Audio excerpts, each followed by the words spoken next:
স্বাদের মিশ্রণে আপনাদের সকলকে স্বাগত জানাই। আজকে একটা সিম্পল আলুর দমের রেসিপি করে দেখাবো।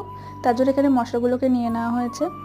তো এখানে ছোট ছোট আলু গোটা সেদ্ধ করে নেওয়া হয়েছে। আলুগুলোকে কাঁটা চামচ দিয়ে একটুখানি ছিদ্র করে নেওয়া হয়েছে যাতে ভেতরে মশলাগুলো ভালো করে ঢোকে। এরপর কড়াইয়ের মধ্যে সর্ষের তেল বা রিফাইন তেল যা খুশি দিতে পারেন, তার মধ্যে একটা শুকনো লঙ্কা ফোড়ন, সাদা জিরে ফোড়ন দিয়ে ভালো করে ভেজে নিয়ে তার মধ্যে আলুগুলোকে দিয়ে ভাজতে হবে। এরপরে তার মধ্যে তেজপাতা দিয়ে দেওয়া হচ্ছে, পরে দেওয়া হচ্ছে যাতে গন্ধটা ভালো আসে। আর তার মধ্যে দেওয়া হবে কাঁচা লঙ্কা দিয়ে দিয়েছি আমরা।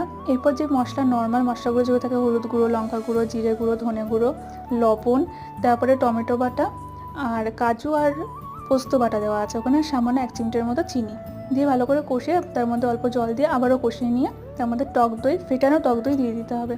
দিয়ে ওটাকে দিয়েও ভালো করে আমাদের কষাতে হবে। কষিয়ে তেলটা যখন ছেড়ে যাবে তারপরে জল দিয়ে ফুটিয়ে নিলেই রেডি।